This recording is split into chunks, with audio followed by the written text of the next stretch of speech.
Hello, everyone.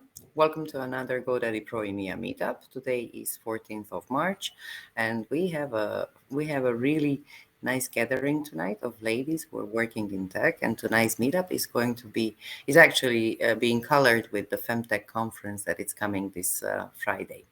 So let me start by welcoming everyone who are coming for this meetup today. And I'm very happy that we will be discussing very interesting topics that are actually attractive to ladies entering tech or already being in tech. So without further ado, and while people are gathering for our meetup, so why don't we start with introducing ourselves? So I will start with how I see you at the screen. So you might want to just say a couple of words about you, what you do, where you work, and where perhaps you live, because I see that this is an international gathering already. So let's start with Pilar. Good evening, Pilar. How are you?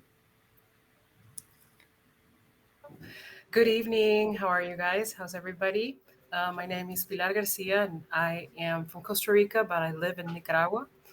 I have been with Sucuri for 5 years. I joined the company as their paid acquisition specialist in the marketing department, and currently overseeing the marketing efforts for Sucuri. So happy to be here. Thank you so much for having me. Great. Tiana, welcome. How are you today? Thank you. Nice to see you all here. And I'm glad that I have such a good company for tonight's meetup.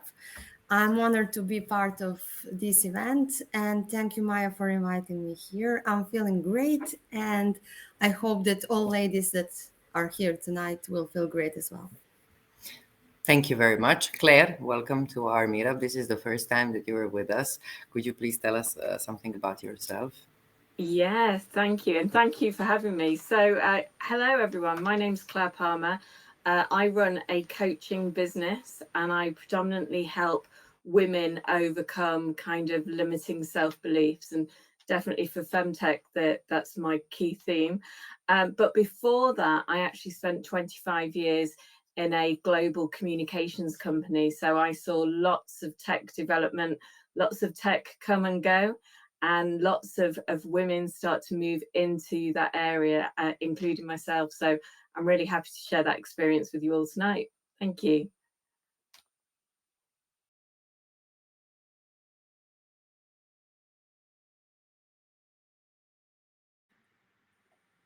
Maya, you... Sorry. It was a good talk, let me tell you.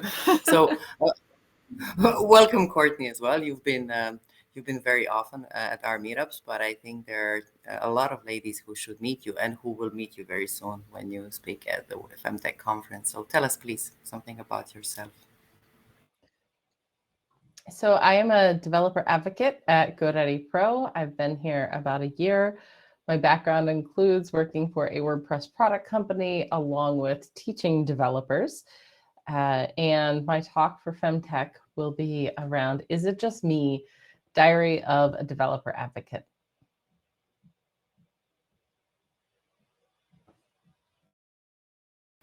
All right. Thank you very much. Lara, thank you for joining us tonight. This is the first time actually you are with us, so I would really like if you can tell us what you do. Yeah, so hi ladies, really lovely to be here and excited to get to know you all. So my name is Lara and I'm part of the talent acquisition team at GoDaddy.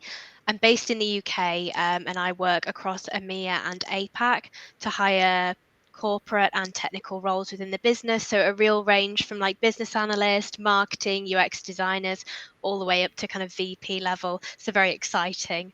I also manage a lot of the team training that I do. So I do really cool PowerPoints for our team on Workday, Greenhouse, all the exciting process things that everybody loves. I also manage the UK interns as well, which we've got on at the moment. So it's a very busy time for talent acquisition right now. So I'm super excited to be here. And thank you, Maya, for inviting me. This is amazing. We're very happy that you're busy, because that means that a lot of people will be actually entering and getting their perhaps first job, or entering or actually elevating their career. So thank you for doing that. I'm sure you made a number of people happy offers. So Sandy, thank you very much for joining us today. Sandy is my colleague from Global Field Marketing team, but Sandy is also a lady in a tech for how long, Sandy, already? I have been in the tech space since 2014. Wow. Well, and is that something that's like a private business, or you've been working with corporations? I started at a small agency, and we ended up, my husband and I created our own agency. And so I've run that since 2016 and been in the WordPress space since 2015. So I've been in the tech industry for a while, and I'm excited to be here right now. I run global events for GoDaddy Pro in the marketing department as a senior field manager.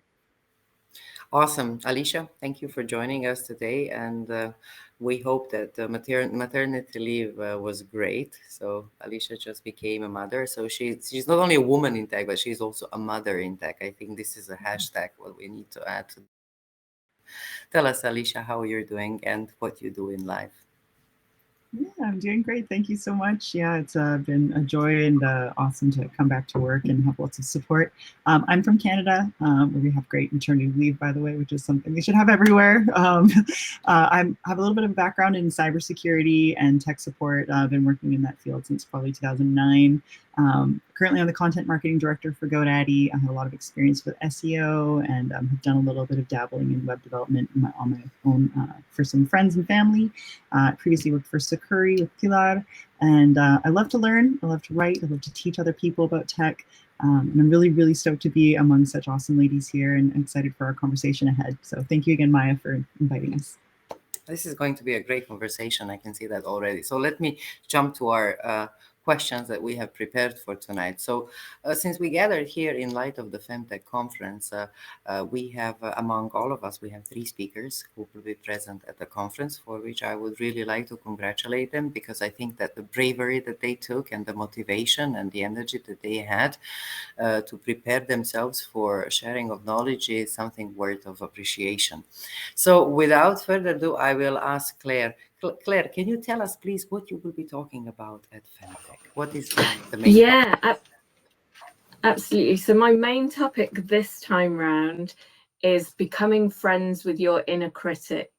So, you know, if we're all honest, we all have those moments of doubt and those moments where in our own heads, we start to say, we can't do that. And whether it's because we feel like we're going to sacrifice something if we're a mother and we're going to have to kind of leave the kids for a while, or whether it's we're going into a team that's really male dominated and how do I fit into that? What are the dynamics? So all of those things that go through your head, it's really, my talk is going to be about stepping out of that and saying, thank you, inner critic. Thank you for trying to keep me safe. But today I've got this. Today I've pulled on my big girl pants and I'm going for it, because really, what's the worst that can happen? And so that's all kind of what it's going to incorporate. And I hope lots of people will attend and there'll be lots of chat going on. And people will start to take up that challenge of being a little bit more courageous than what that voice in their head tells them they can be. So in a nutshell, that's it. I'm sure we have, all of us, at least once, we ended up about asking ourselves about inner criticism, right? And are we enough? Do we critique ourselves enough, or are we still more? We will need more. So it's a very interesting question, and it goes really deep. Pilar, you are also the speaker at Femtech. What you will be speaking about? Yes, I will be speaking about being an introvert and how can you use that and your personal energy to build your career professionally, how to glow, even if you're an introvert. I'm a high introvert, but I consider myself a functional introvert. And I'm going to talk a little bit about how my experience has been. I have been in major companies in 14 countries in this side of the world. I have been exposed to it a lot, to like having to pose as an extrovert. I was in leadership training and development for about 14 years. So it's really a challenge when you're an introvert, how to, it becomes a challenge, but it also becomes a game and a personal growth point to learn how to work with your energy and make the best, so that that doesn't, how can I explain this? Again, see, this is me, introvert. How to make it so that doesn't stop you to achieve your professional goals, grow a career, and become whoever you want to become, essentially. Awesome, awesome. So what I see between both of the talks, and I'm sure it will relate to Courtney's talk as well, is the word growth, right? So I think that either spiritual growth in sense of the self-confidence, or perhaps this physical one that really, drags us out to do something. So Courtney, is your talk related to growth as well, personal growth? It definitely is, yeah. A lot of times in my journey before becoming a developer advocate, I found myself asking, is it just me around things like, I don't understand these change logs and I'm supposed to write some kind of release communications. Is it just me? Does everybody else that looks at these things understand? Or noticing customers were indicating, I want to do this thing. And I thought, oh, surely it must be possible. No, it's not possible. Oh, maybe it's just me that didn't realize that. And out of that, when I started asking myself, is it just me? Thinking that maybe it's not really imposter syndrome, but it's more like I assume other people understand it and I don't. And as soon as I stop assuming that, I realize no, other people are in the same situation. And if I speak up and ask these questions, we'll finally get unblocked. We'll be able to go somewhere, make things better. Happens to me often. Not sure about the rest of us on the call or people who are watching this show. If you have, please leave your comments. But seriously, I think that this inner critique inside, like, is it like me, or it's how come no one else sees it? It's really something that you have to have self-confidence to really reach outside.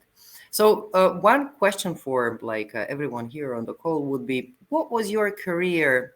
Actually, was the career in tech your choice, or what brought you to tech? So I would really appreciate if you can just give us 2 or 3 minutes of some interesting talks and some stories. How come you ended up in tech? So let me start with Alicia. Alicia, how come you ended up in tech? Was that your first orientation? Did you know you wanted to be in tech?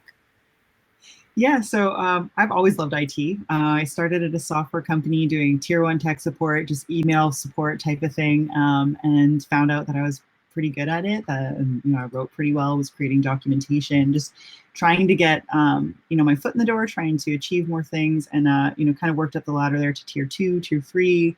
Then was helping run the support department, and then eventually started the in-house marketing department there. How I worked my way up the ladder there. But yeah, I just think being passionate and trying to go for the promotion. I was fortunate to have some people to kind of push me in that direction and just tell me to go for it. I think that was really helpful in, getting my confidence started. I know that's a question we'll probably be getting to later, but no, it wasn't my first choice. I just kind of fell into it, but I always did love tech. What was your first choice? Okay, tell us now. You know what? I wanted to be a teacher when I was really young. I think that was my first choice. I think I've wanted to be a lot of things. Courtney's like, yes, that's me. Yeah. I wanted to be an electrical engineer at one point. I don't know if that counts as tech, but it was definitely a little bit more of a male-dominated field. And then yeah, just found my way to this, and I love it. Well, what I see that only oil industry is missing in this whole set, and then you would have covered it all. Lara, what about you? I know that HR and talent acquisition is actually it's in each industry. It's an industry within the industry. So how did you end up being a talent acquisition or a recruiter for tech people? I think that when everybody talks about their careers, I don't think it's unusual that you actually set out to do what you've ended up doing. And I kind of didn't know what I wanted to do at school. I didn't go to college. I didn't go to university.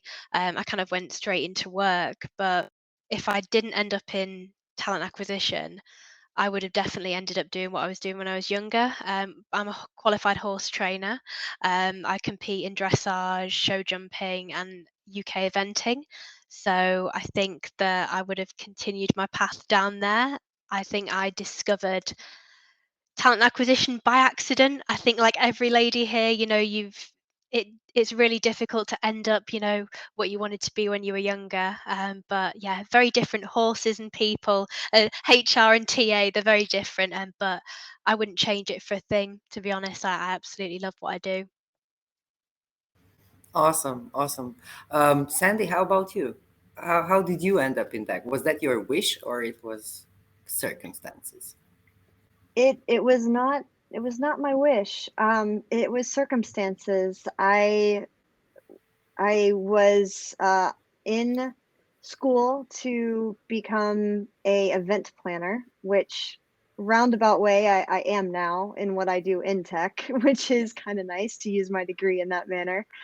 But the company my husband was working for needed an administrative assistant. I came in, and then I just slowly started learning new things.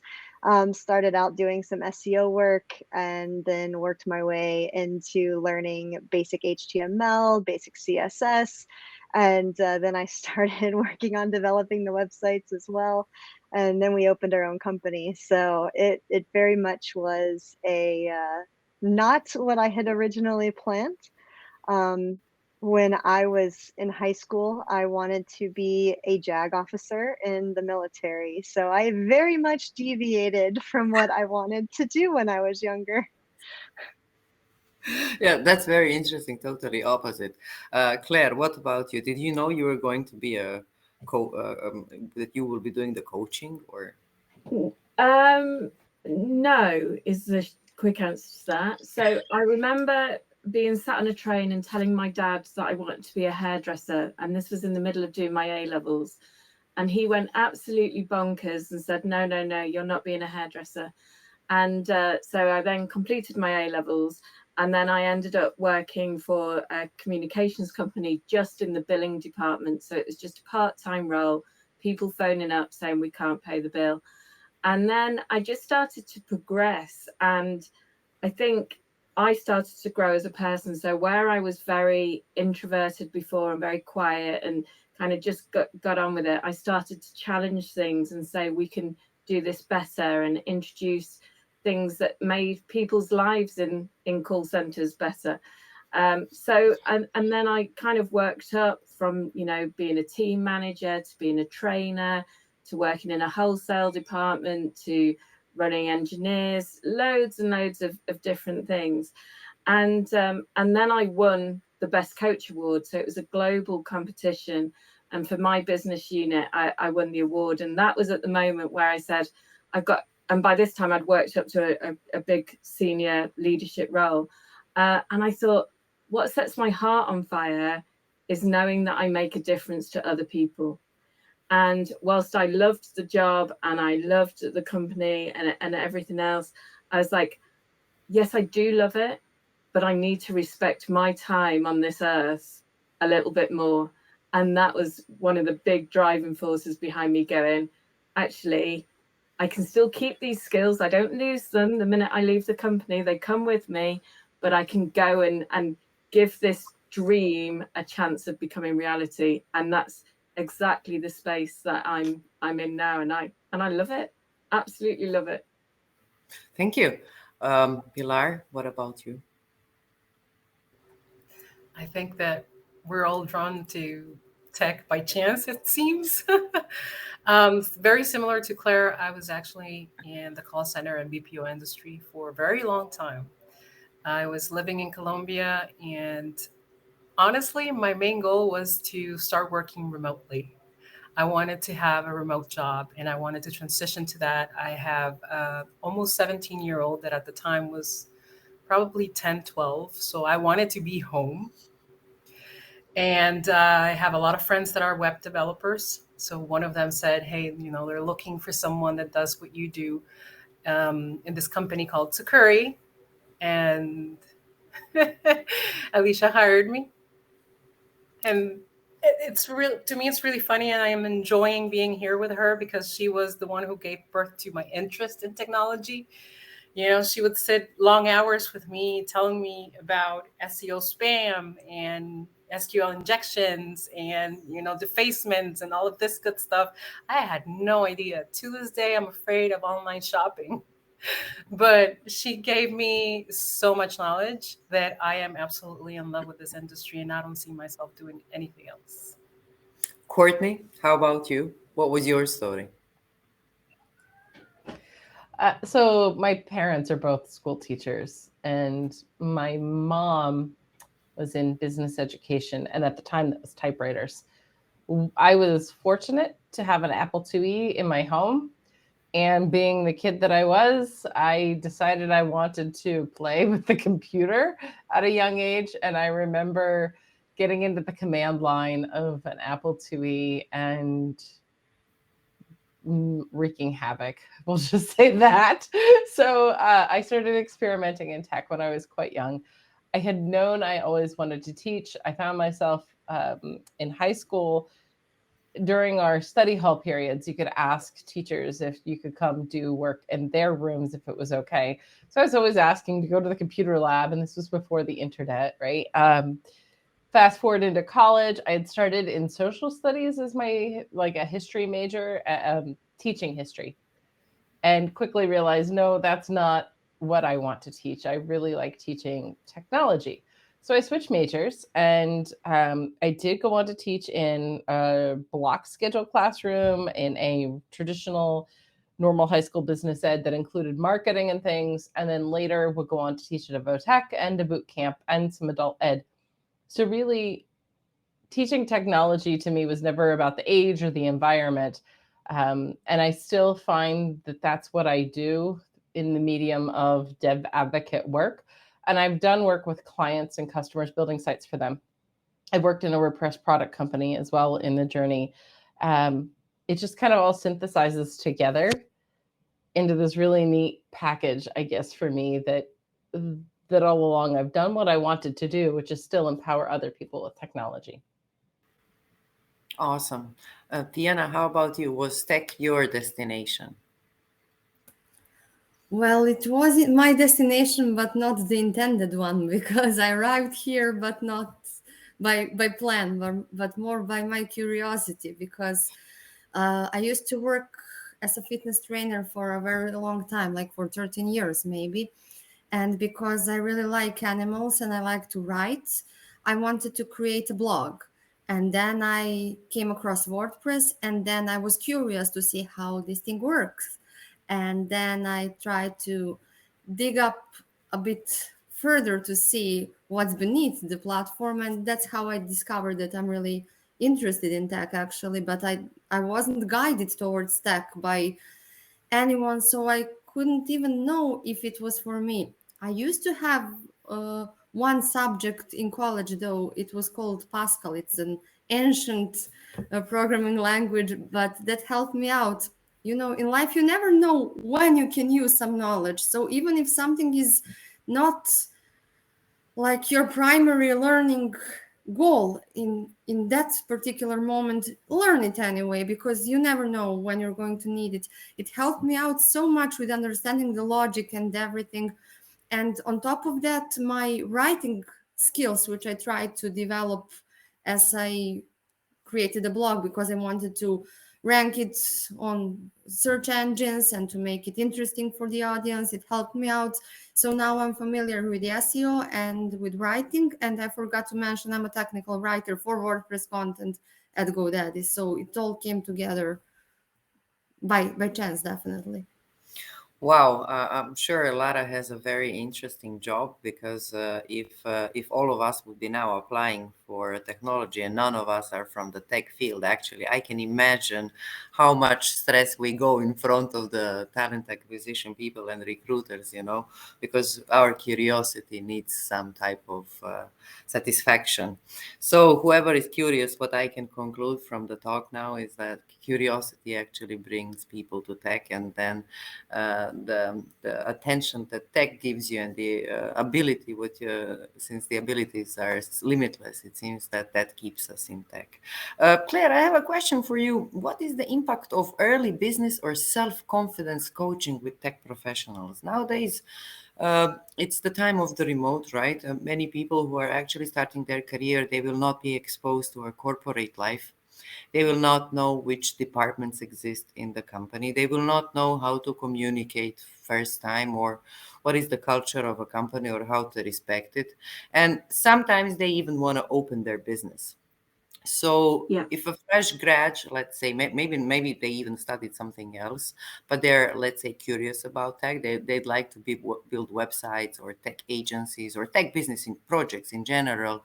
What do you think, when is the right time for them to start business or self-confidence coaching? Because in business you can do unless you have self-confidence, right? So how is this Well, connected? yeah, I mean, actually, a lot of the women that I work with, so at the moment I'm coaching a whole group of women entrepreneurs, and actually some of them have started their business but got this huge fear factor, which is then limiting the potential of their business. So I think, you know, we keep using this word curiosity, and I've even written it down in my book here, because it is that thing of having that instinct to be curious, and then knowing that you're going to be fearful. You're going to be fearful of all of those things that you just spoke about maybe joining a new business, about setting up your own business, about knowing what the culture is, about knowing who to go to, about knowing what the policy is, even so much as knowing, am I allowed to book leave yet or not? You know, you're going to have all of those fears. And those fears, no matter what stage you get to in your career, ever really go away. But what you do is, the more time that you can do those things, the more time you work through them. And probably Pilar is a great example of this, being an introvert. The more time she stood up and did those presentations, she still felt fear, but she started to get the self-belief. And so that's where it kind of starts from, is I'm going to start a business, or I'm going to go into tech, and I'm going to be curious, and I'm going to accept that it's okay to make mistakes, because from those mistakes I'm going to learn. And so therefore I will have fear, and that's okay. I can take that on board. And then what I do is I use that as my catalyst to push me through. So I use that as to go, okay, I've got this, boom, oh, now I'm through the other side. So, you know, helping people, no matter what stage they are in their tech journey, know that it's okay. Because actually, if you're curious, and in tech world we need curiosity. There's no good just designing the same thing that someone else has done, or just rolling out the same website that someone else has got, or not looking to go, okay, that's brilliant, what's after brilliant? You know, and I say to people, you do your best until you know better. Once you know better, you do better. And coaching helps to support people move through that journey, because you don't wake up every day going, the world is joyous and I'm going to be amazing today. You will have days like that, but the vast majority of us don't have consistent days like that.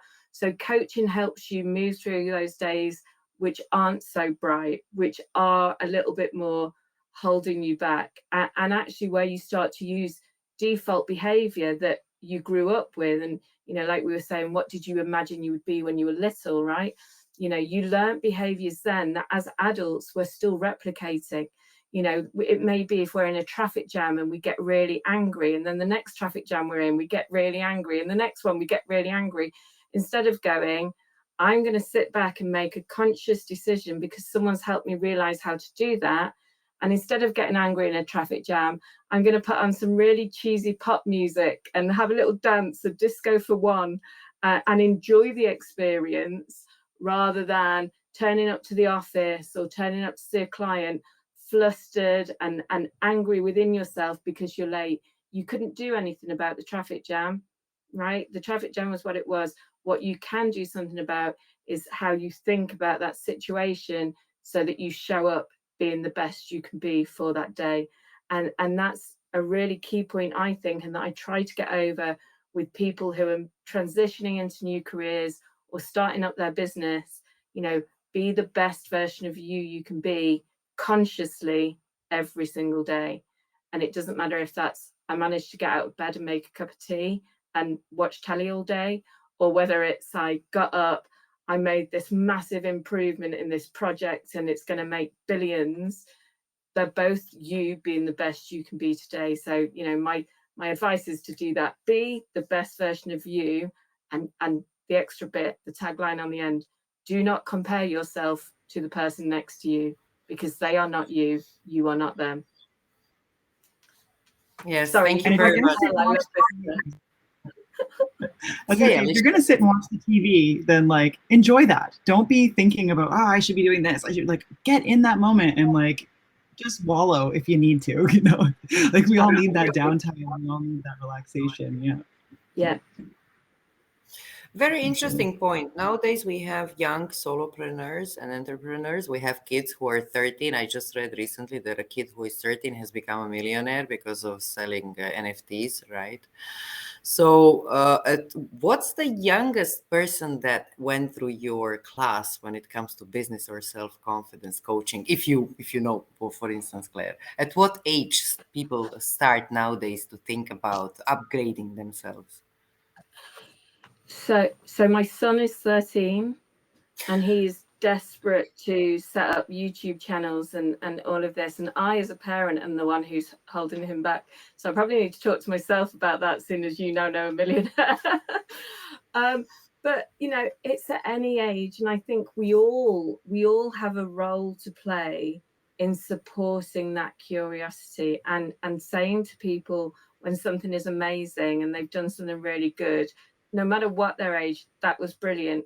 But equally, giving them that kind of friendly critique, that so they don't go off on a tangent and don't go and do mistakes that probably many of us have made. So giving the benefit of that.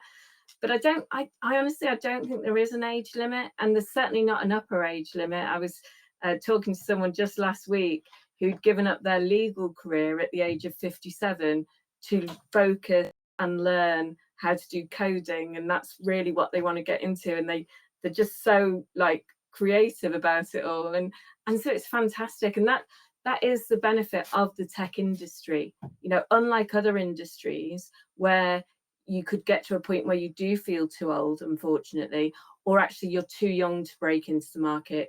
With tech, it is an open field, but it's also a really creative field, so there is enough space for lots and lots of players. There's no age behind a username, right? You can be anonymous. Some people might not even know you're a woman. And so it's a little bit of a more accessible, inclusive field by nature. And I know Sandy works quite a bit with like kids camps and stuff at WordCamps. And, you know, so it's great to see like options for young people to get into it, and young women especially. Yeah, absolutely. And in the UK, in libraries, for example, kids can go and instead of taking out a book, can go and take out this little pre-programmed bot, and they learn to program it and things like that. I think it's called Microbot, something like that. It's in most libraries. And so it's fantastic that even in that kind of environment, which is often associated with, you know, books and shushing and all of that, their environments are much more inclusive and are really gearing towards what the future holds. One of our local libraries here actually has an entire maker lab. So they've got 3D printers and they've got all of that. So it's not just a library. They have an entire floor dedicated to, like, they call it the future and beyond, but it's stuff outside of the books to make the books come to life. It's kind of. That's awesome. Moving to another topic, I mean, also correlated, it's we're going to be talking about self-confidence check. We work in, I don't know nowadays, all the industries, they develop so fast. I mean, whichever industry you look at, it's just fast-paced environment. But then we also, being professionals and wishing to to progress in our careers, we constantly need to learn something, need to implement new techniques, and basically maintain of professional confidence, this level. So how do we maintain the level of professional confidence? How, for instance, Tiana, how do you tell yourself? Do you tell yourself every morning everything's gonna be fine? You are working and progressing every day, or this is something that you don't even think about? It has become part of your soul. I actually say to myself, everything is fine, because I like to focus on now. I don't like to focus on like projecting myself out like further than I am actually. So I wake up and I wake up usually I'm grateful that I woke up. That's like the first thing that I think of. But other than my like philosophy regarding confidence, I think that it comes. If you don't force it, it comes. If you force it, because when you force it, you expect a certain level, and because you cannot leap to that level automatically, you feel unconfident, incompetent, however, and then because of that, you lose the amount of confidence you started with. I let myself be make mistakes like with this terminology right now, or uh, just learn as I go. Of course, I won't take a project and then ruin it because I learn as I go. Of course, I mean that's logical. But like on small things, on public speaking, on communication with colleagues, on asking questions or asking for more knowledge, I just ask. I mean, if I end up looking stupid, I will end up looking stupid only once because I will receive an answer, and the next time I will know. And if I shy away and try to be like a little mouse in the corner, then of course I will stay like this forever. So, I mean, it's okay to be less confident than the other people, because with time and with some mistakes and with some repetitive tasks and things that you repeat every day, you will actually just tell yourself one day, but I did it like 100 times, of course I can do it. But you have to do it. You have to actually go through the process over and over again, even if it's not quite comfortable on that level. But what can you do? Yes, it's life, right? Alicia, how do you level the? I mean, you've become a mom just recently. You've been away from work, and I'm sure the first day when you arrived to work, the stress was like 1,000%, right? What we did, how we did, what's going on. So. How do you level this? And you're running a big team as well. How do you maintain this level of professionalism when it comes to confidence? How do you know that you're doing good thing and the right thing at the moment? I mean, that's constantly a battle of prioritization and trying to figure out the best use of your time. You know, we were talking just before the call about you can't have it all. You got to choose the things that are most important to you and take care of yourself. So I made sure, I mean, I was very lucky. I was coming back to work right before the Christmas holidays. So it was kind of a nice time to slip in while people were already slipping out. But still, I tried to make sure that I paced myself, and everybody thankfully was very supportive and gentle about re-onboarding me into the team.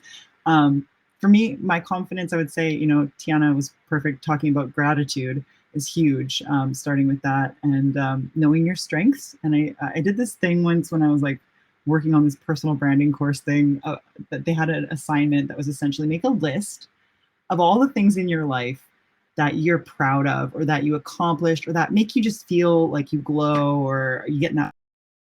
I can start with stuff from childhood even. Like I used to put on little plays with kids in the park in the summer camp and stuff like that. And just like, but make this list of stuff that makes you smile, whatever it is, whatever makes you happy in your life. And eventually you'll have this list of a bunch of things and you'll notice patterns and you'll notice things. And it's just nice to remember that, you know, you have these things in your life and to focus on them and making new memories, making new accomplishments. So finding new ways to learn, getting uncomfortable, being uncomfortable is huge, you know, and I think Claire was talking about that exactly, like finding a way to, you know, put yourself out there. And like Tiana said, like it's a learning process. You got to build that skill up, fake it till you make it. I truly believe there's no such thing otherwise. Like, what do they say about men with like applications, like for a new job? Like they'll apply if they satisfy like 60% of the criteria, whereas most women will only apply if they satisfy 90%. So going after more things where you're like, you know, just working hard, it'll come to you. Sure, it does. I feel it as mathematics as well from my end. So, Lara, how about you? You have you're actually looking for a confidence. Is that me? I mean, some radio is coming. I don't know where it's coming from, right? So you've been so you are interviewing people for different positions, right? And you're finding the talent. So besides looking for a confidence in them, you're also looking for a confidence within you as well, you know. So it's like both ways of confidence growing. So how do you boost your confidence? I think definitely for me, comes to me when I can be myself in a workplace, when I'm allowed to express my feelings and really be proud of who I am. Previously, before I was at GoDaddy, I've been part of very corporate companies where you have to have your hair a certain way, you need to wear a suit, you need to cover up your tattoos. So before coming to GoDaddy, I was almost like a bird that had its wings clipped a bit. You know, I wasn't shining. And now I've come to GoDaddy, I've realized what confidence is. I've found my confidence. And I'm so blessed to be able to do the job that I do. I speak to people and help them find jobs, whether it be with GoDaddy or whether it be somewhere else. And you hear so many stories from people, candidates that interview, you know, who are maybe they are part of the LGBTQ plus community and they don't have the confidence to apply to jobs. My role in being a recruiter is to make them feel special, make them feel good about themselves, tell them how they can better their career, any CV tips or any tricks I can, you know, give them, and I will do. So I think definitely confidence, it does come within and you do shine. You know, you see people and you can say that they have that glow about them. They're happy. They radiate that confidence. So I definitely think that in the workplace, it's huge. You know, I see people that interview for roles with GoDaddy that, you know, they've lost their confidence, and it's so sad to see, and they'll openly say, you know, I wake up and I don't look forward to logging on to my computer. You know, I'm sure I can speak to about, you know, all the ladies here. You know, I wake up an hour or so before I should even be up because I'm so passionate about what I do, and because I look forward to work. I'm happy to be here. So I definitely think, you know, confidence comes within, and you know, confidence is when you can shine and just really be yourself. Very emotional approach, I would say. Courtney, how about you? Could you tell us more? Sure. I'm noticing, just as a heads up, a slight audio. I hear the audio in real time. The video is lagging just slightly from my end. So the thing that has stood out to me about finding my confidence, when I don't feel confident, that's usually when I get quiet and I don't interact or ask the things that are really on my mind. And so if I can find the right folks to be vulnerable with and say, here's the struggle that I'm having. Is it just me? Or can you help me understand this thing? That's usually where I find the help that I need. And it takes being willing to be vulnerable in that sense so that you can move on, so that you can get the help that you need.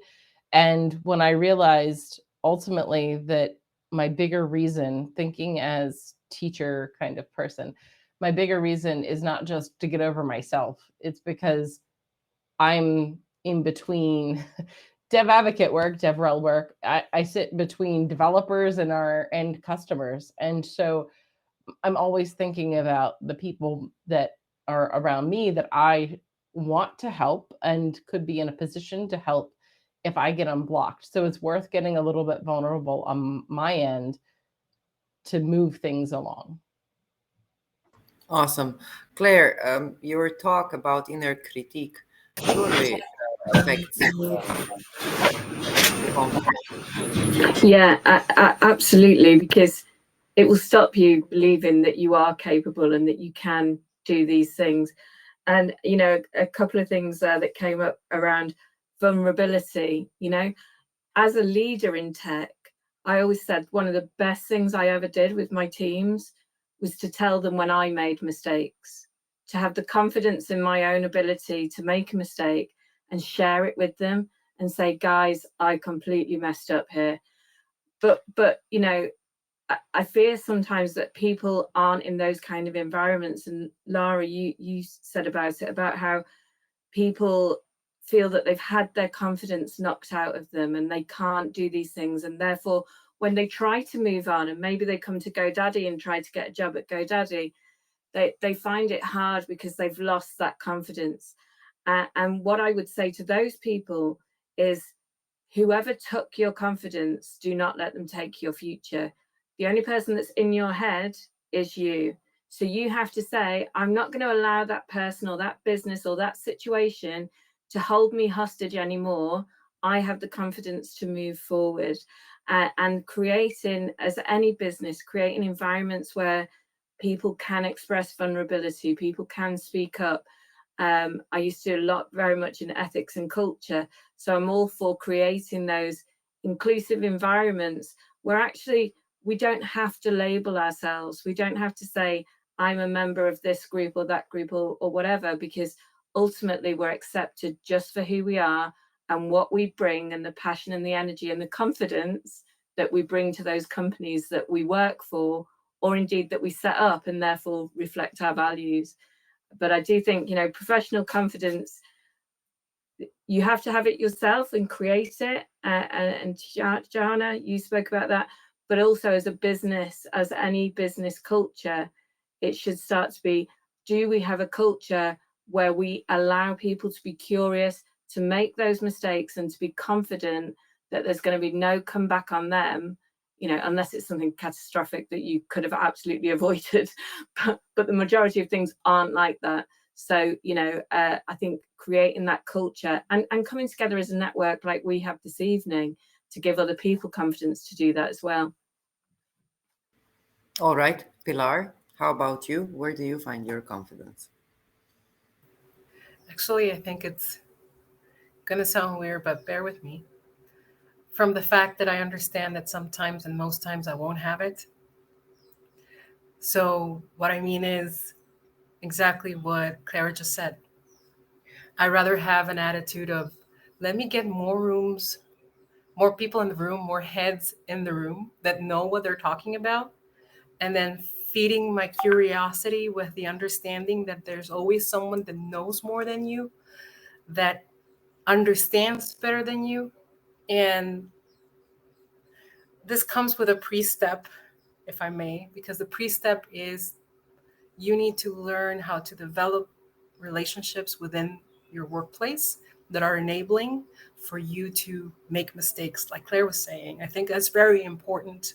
Having an environment that allows you to speak up, act silly, say things that might not be the best things, but they're said. And then you're always going to get people saying, you know what, good job. And you know what, I think you could do this and this better. And there's an openness to receive that with understanding that there's no judgment from any side. So for me, my confidence comes from knowing that I won't have it 80% of the time, but I know how to get it. I know how to be curious and go find responses. I know how to build up my knowledge in certain areas that are maybe not where I shine, and grow that. So the more I know, the more confidence I will have in the subject. But I need to understand that there's no way that I can know everything. So relying on other people for that, for the learning, relying in your own curiosity, that will help your confidence. In my opinion, that's what's helped me. I think that's amazing, Pilar. And I think one of the key things you touched on there was about people telling you when you've done it wrong. And often when we're in a team or we're in a company, when someone says that to us, we often take it as a personal insult sometimes. Like, why are they saying that? Do they not like me? Blah, blah. We're actually, again, if we change the narrative on that and be more confident about it, isn't it wonderful that someone cares enough about you to take their time to tell you where you can become better, where you can probably become better than they see themselves?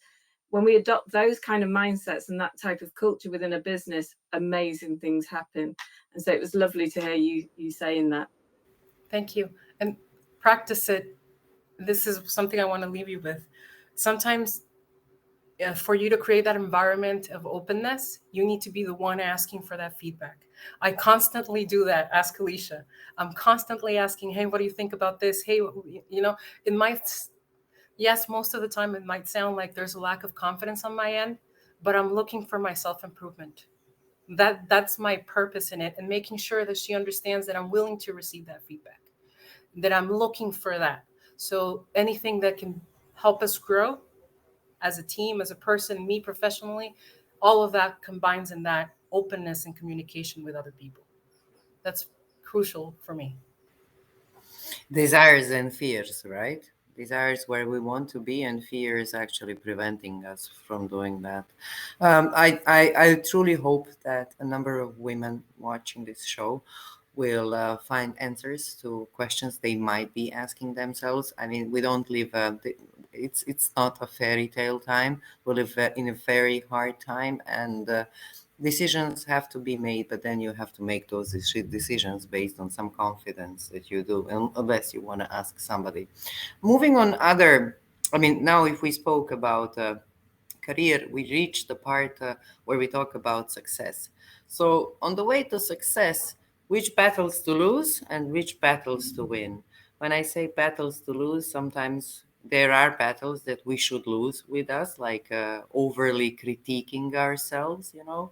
So, tell us, like, in your experience, which battles you lost, you had at some point, and then you lost them because you understood that they're pointless, and then which battles you decided to win. Alicia, would you like to try first? Yeah, sure. I would say the battles that it's important to fight most for would be the battles for inclusion, both for yourself and for others. The whole opportunity of like leaning in, battling go for that, promotion, whatever it is.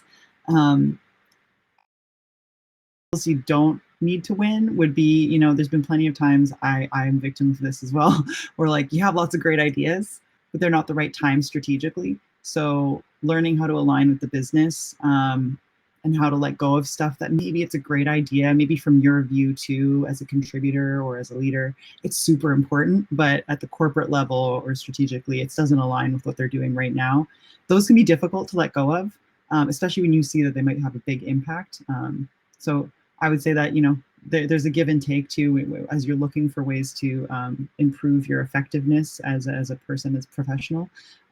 Just choosing the right battles there can be difficult, and prioritizing them according to the business needs. Clara, what about you? You told us your personal life and business story. So which battles you lost over the time and which battles you continue to have? I think for me, the kind of continuous battle that I've only kind of learned recently is you don't have to, prove yourself to anybody. You don't have to try and convince anybody. Do it for you, whether it be work, whether it be hobby, or whether it be personal beliefs. You do it because you have a passion in it and because you believe in it. Stop spending your time trying to convince other people that this is correct. If you believe in it and you have that spark, go for it. And I think that the battle that I will continue doing to the rest of my career is be true to myself, be who I am, have that confidence, have that glow, and don't be scared to show your personality. And we've also talked about weaknesses as well. Don't be shy in showing your weaknesses. It's not a failure. You learn from these things, and you might give somebody else the confidence that has seen you say, this didn't go so well, or I really didn't do that as well as I wanted to. Someone might see you saying that and they might think, wow, they've really stood up for themselves and they've brainstormed on what they can do better. And you might just give somebody else the confidence to stand up for who they are. So I definitely think those are kind of the two things that I really do believe in. Sandy, sorry, I didn't ask you even the last question. So, how about if we combine the confidence and the battles, okay? Because the confidence is a battle, right? So, let's combine these two questions, please. Well, as someone who is neurodivergent, confidence is a battle, but not in the way that everyone may think. A lot of times I come in too strong, and so I have to get like reined in or pulled back. So I'm constantly leaning on others, whether I'm hitting up Alicia or other people on the team, and I'm just like, hey, is this too harsh or too strong or too blunt? Because word choice is not my specialty. I'm not a writer, and I'm really good at like just getting the point off really fast. And I'm sure Maya can attest to some of my very blunt messages. But I do lean on others for that because it is a weakness, but it's also comes from a place of knowing that that exists. And so that's where I kind of find my confidence. If you want to put me on a stage to speak, I exude that confidence because I have too much of it. But when it comes to working one-on-one with individuals, I'm learning how to scale back, taper in, and add a little grace into my messaging.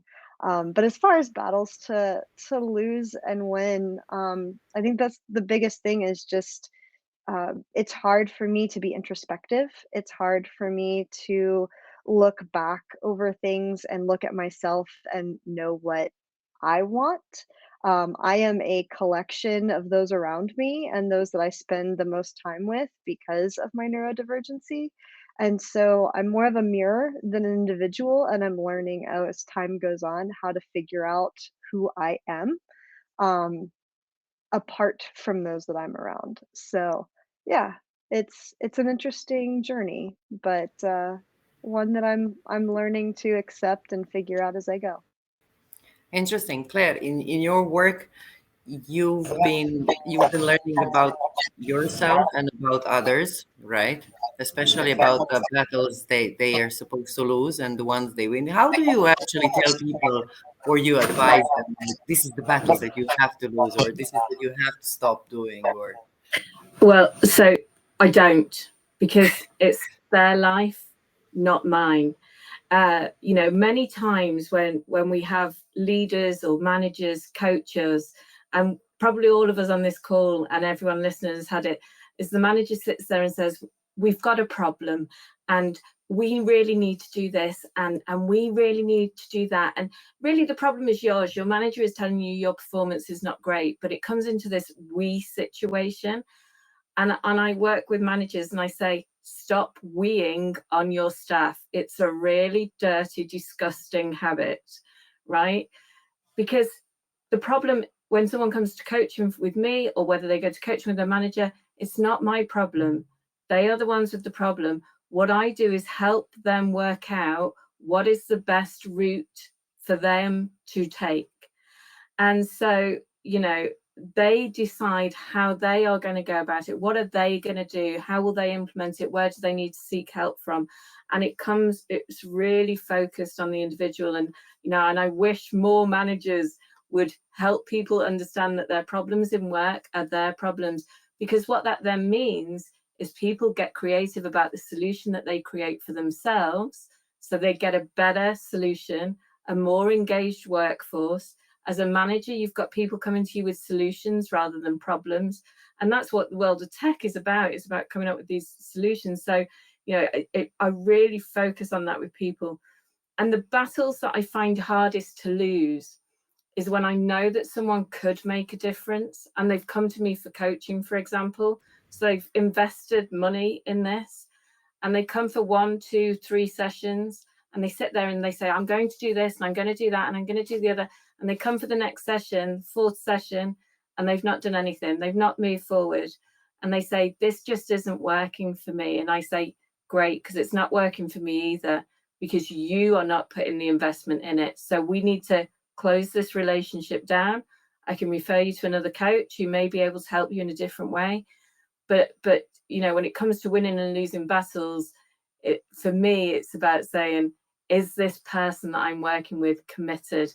And do I feel committed to work with them? And if for anyone who owns their own business, you know that making those decisions is often difficult because you're turning away money in effect.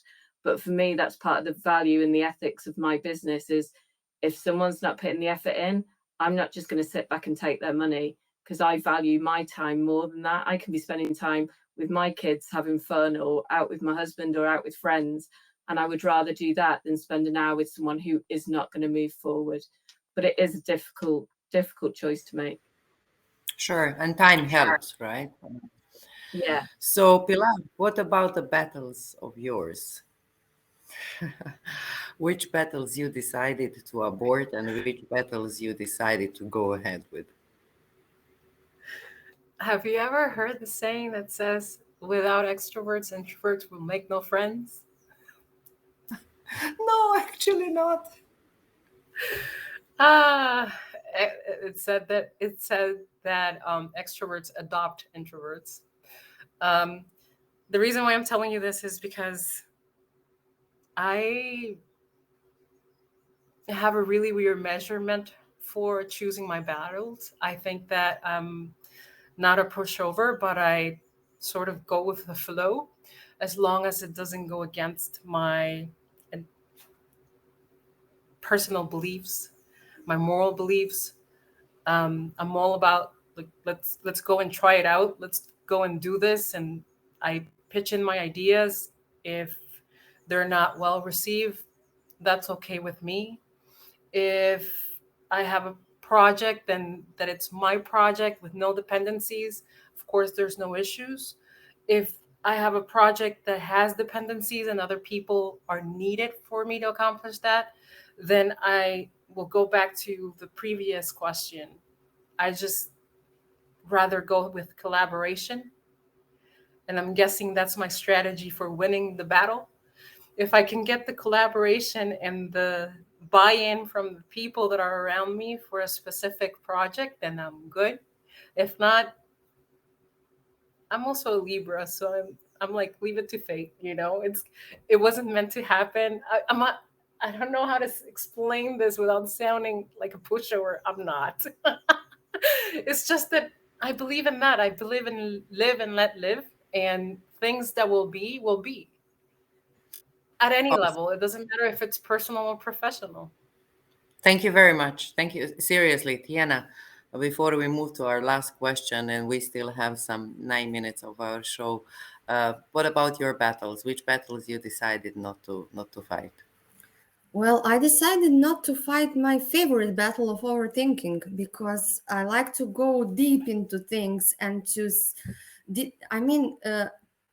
Sandy, just to tell you, thank you for being blunt with people, because my teammates, when I was working at customer support, as customer support representative with GoDaddy, they told me always, you don't have to overthink, you don't have to overanalyze, you get to know when it's good enough, when it's enough information and so on.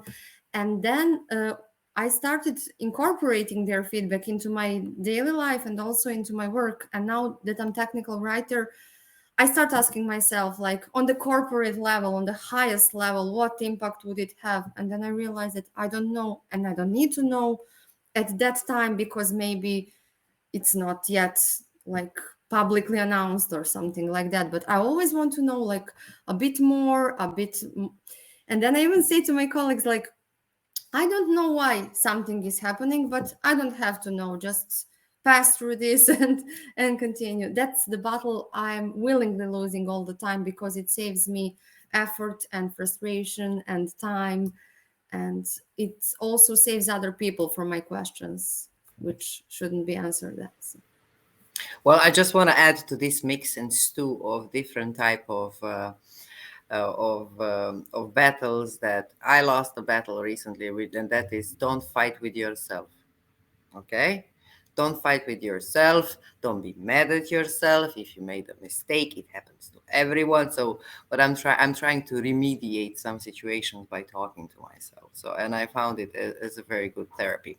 So, before we all wrap up everything, the last question goes to Lara, and then we will all answer. Lara, I don't know how many people you interviewed so far, but I'm sure it's thousands.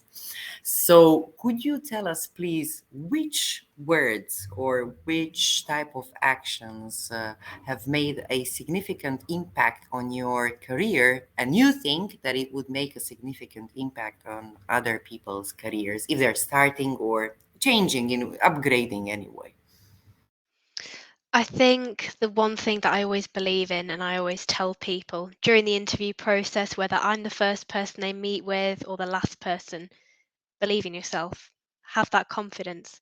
I know that we kind of spoke about the imposter syndrome, where you write your CV and you maybe jazz it up a little bit to make it look, more professional and everything. But believe in what you do. You've got so far in your career, whether you're just starting out or you're really senior.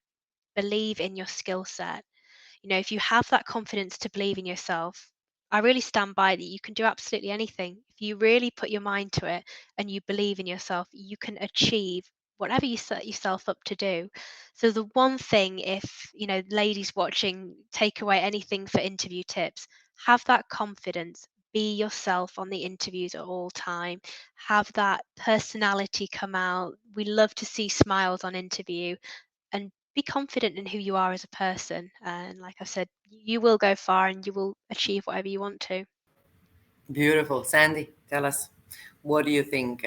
Which are the words that made a significant impact on your early career? Persevere. Don't stop.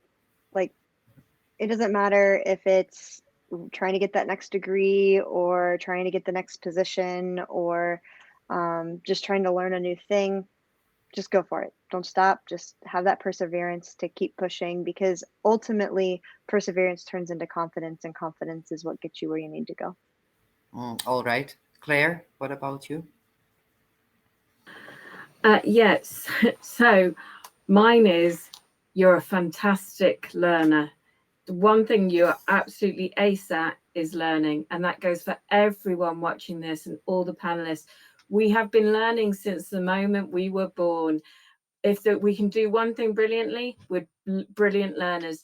And so therefore, we have no excuse to hold ourselves back from trying new things and learning new skills and going for different job interviews and doing whatever the heck we want to do, because we know that we can learn how to do it.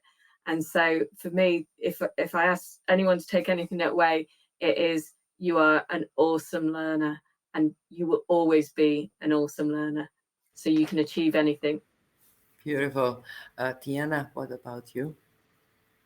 Well, since we are speaking about IT, I would say maybe be proactive, because IT is changing a lot and we don't always have to expect information delivered to our plate. Like, here you go, this is something you have to learn. Sometimes we also at least can contact people to ask them what to learn, what to work on. For example, we have access to a lot of information which we can like use to learn self-paced, as whenever we have time, like at our own pace. So maybe learning continuously and trying to follow the industry as it develops, because the reason why there are so many opportunities in IT is because it's always developing. If it was static, that would be it, like a plateau. But since it's growing and growing and growing, there is place for everyone, for different skills and different types of people. So maybe people should be proactive in a way to find their place, their sweet spot in IT, to find what suits them best, what suits their skills, their personality, their character, and maybe just to be proactive. I don't know. And Pilar, before we move to Alicia, what had the biggest impact on your career? Make sure that your motivation comes from inside of you. Because if you look for motivation in external factors, there's always a reason to be disappointed, but your motivation should always be you. That's a good advice from an introvert, right? I was expecting something like this. And last but not least, Alicia, what would be your piece of advice? Yeah, my piece of advice would be endeavor. Like, try and just go for it. Wayne Gretzky, you miss 100% of the shots you don't take. So go for it. The worst that can happen is you're right back where you are at the moment if you didn't try. So you might as well go for it and put yourself out there. Wow, awesome. I think we even went a little bit over the time, and I'm not sure that we are being streamed at the moment. But we also reached the end of our show today. I would like to thank the organizers of the Femtech and every one of you here who joined us today, just to give us, just to give this motivation or additional energy boost to people who are looking for a job, looking to change the career, stepping between the industries, or being in this weird situation worldwide and looking for a salvage and a place where they can actually find their peace. So All of our panelists today are on Twitter or on LinkedIn, so please be kind to add them so you can actually talk more if you have any questions. Next time we will have GoDaddy Pro EMEA meetup in April. Actually, no, on 28th March. Sorry, it's still not the end of April. I'm already in April. On 28th of March, and this is the next time we see each other. Until that time, Friday and Saturday this week, we have Femtech conference. Whoever didn't register, please register. Lots of interesting talks, including Pilar's.